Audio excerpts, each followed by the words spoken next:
Hi friend चले आसलाम और एक भिडियो नहीं। आज जेहेतु मंगलवार निरामिष और जन्य आज के एकटू छानार पनीर रान्ना करब। तो पनीरटा भाबलाम किभाबे रान्ना करब सेटा एकटू तोमादेर संगे शेयर करब।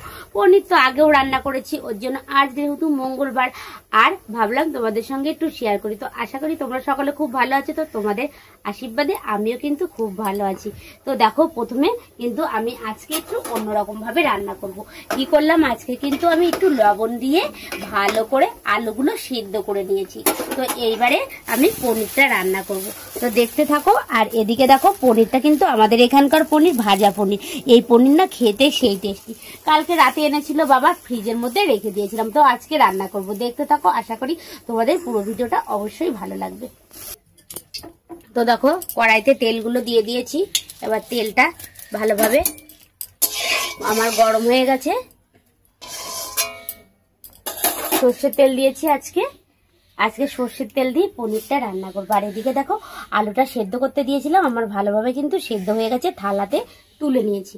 আলুটা কিন্তু আমি নর্মাল সিদ্ধ করেছি, সেই সিদ্ধটা করিনি। আর এদিকে দেখো থোড়টা ভাজা হয়ে গেছে। আর এই যে ফোড়ন দেবো, তেলটা কিন্তু খুব সুন্দরভাবে গরম হয়ে গেছে। তো ফোড়নের জন্য দেখো একটা শুকনো লঙ্কা দুখণ্ড করে নিয়েছি, গোটা এলাচ আর হচ্ছে গোটা জিরে দিয়ে দিলাম।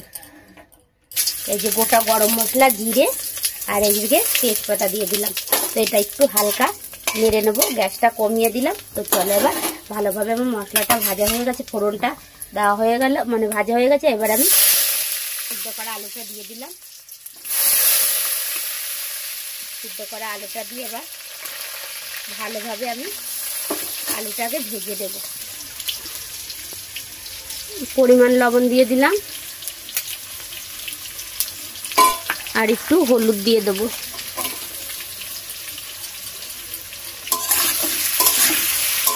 এবারে আলুটা ভালো করে ভেজে নেব। তোমরা চাইলে এমনিও আলুটা ভালো করে তেলে ভেজে রান্না করো। আমি একটু আজকে ভাপিয়ে নিয়েছি আলুগুলো, তাড়াতাড়ি রান্নাটা হয়ে যাবে। তো দেখো আলুগুলো কিন্তু আমি লাল করে ভালো করে ভেজে নিয়েছি। এমনভাবে সিদ্ধ করবে যাতে আলুগুলো ভালোভাবে ভাজা যায়।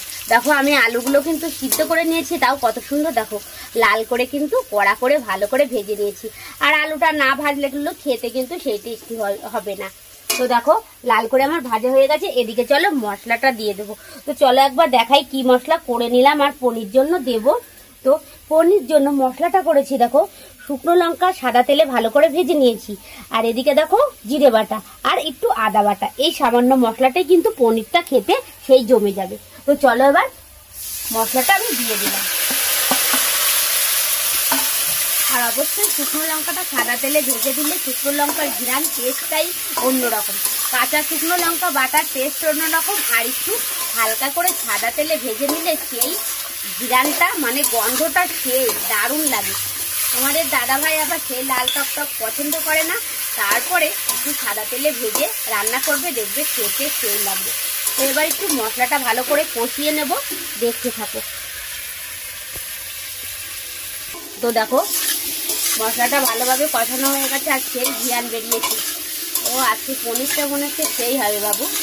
আর শুকনো লঙ্কার ঘ্রাণটা অন্যরকম, তেলে ভেজে ছাকা তেলে ভেজে না বল ভাই, আজটা বেরিয়েছে সেই টেস্ট। আর আমার সোনাকে এমনি ওর মা যেমন করে রান্না করে না কেন পনিরটা খেতে, আর মার হাতে রান্না খেতে কে না ভালোবাসে। আর আমার ছেলে বেশি, এখনো এত বড় হয়ে গেছে তাও ভাতটা মাখিয়ে খাইয়ে দিতে হয়। বলে মা তুমি ভাত মাখিয়ে না দিলে আমার ভালো লাগে না, এখনো বলে, বড় হয়ে গেছে। তো যাই হোক আমার মশলাটা দেখো কষানো হয়ে গেল। আর এদিকে দেখো জলটা কিন্তু ভালোভাবে আমি ফুটিয়ে নিয়েছি, এই যে গরম করে নিয়েছি। তোমরা চাইলে হালকা গরম করেও নিতে পারো, আমি একটু টকবক করে বেশি মাত্রায় ফুটিয়ে নিয়েছি। তো চলো এবার টকবক করা জলটা দিয়ে দেবো। দেখো এই যে টকবক করা জলটা দিলাম, আর এই যে টকবক করে সঙ্গে সঙ্গে ফুটে উঠলো, এর কিন্তু সেই তরকারির টেস্টটা সেই লাগে। আর তাড়াতাড়িও কিন্তু রান্নাটা তোমাদের হয়ে যাবে ঝটপট করে। এবার আর একটু ভালোভাবে ফুটে নিই। তো চলো এবার পনিরটা দিয়ে দেব। এই যে ভাজা পনির যেহেতু একটু ভালো করে ওর মধ্যে তেল মশলাটা ঢুকবে, ওর জন্য আমি এখনই দিয়ে দিই। আর আমাদের এখানে এই পনিরটা পাওয়া যায়। তোমাদের ওইদিকে কি এরকম ভাজা পনির পাওয়া যায়? অবশ্যই কিন্তু বন্ধুরা তোমরা দিদিভাইকে কমেন্টে জানাবে। আমাদের বাপের বাড়ি ওইদিকে আবার এই পনিরটা পাওয়া যায় না, বনগার ওদিকে এই পনিরটা পাওয়া যায় না। এবার তোমাদের ওদিকে যদি এইরকম ভাজা পনির পাওয়া যায় তো দিদিভাইকে অবশ্য কমেন্টে জানাবে। আর এই পনিরটা খেতে কিন্তু সেই টেস্টি। তো এবার ভালোভাবে ফুটে উঠলে, পনিরটা যেহেতু দেওয়ার হয়ে গেছে, এবার ভালোভাবে ফুটে উঠলে হালকা একটু গরম মশলা দিয়ে নামিয়ে ফেলবো। গরম মশলা তোমরা চাইলে নাও দিতে পারো, কারণ আমি যেহেতু ফোড়নে গোটা গরম মশলা দিয়েছি, ওর জন্য না দরকার না হলে দেবে না। তো সামান্য একটু গরম মশলাটা দেবো, দিয়ে নামিয়ে ফেলবো। কেমন লাগলো ভিডিওটা অবশ্যই কমেন্টে জানাবে। আর আমার রেসিপিটা যদি তোমাদের ভালো লাগে অবশ্যই একটা কমেন্ট করবে আর লাইক করে দিও। টাটা বন্ধুরা।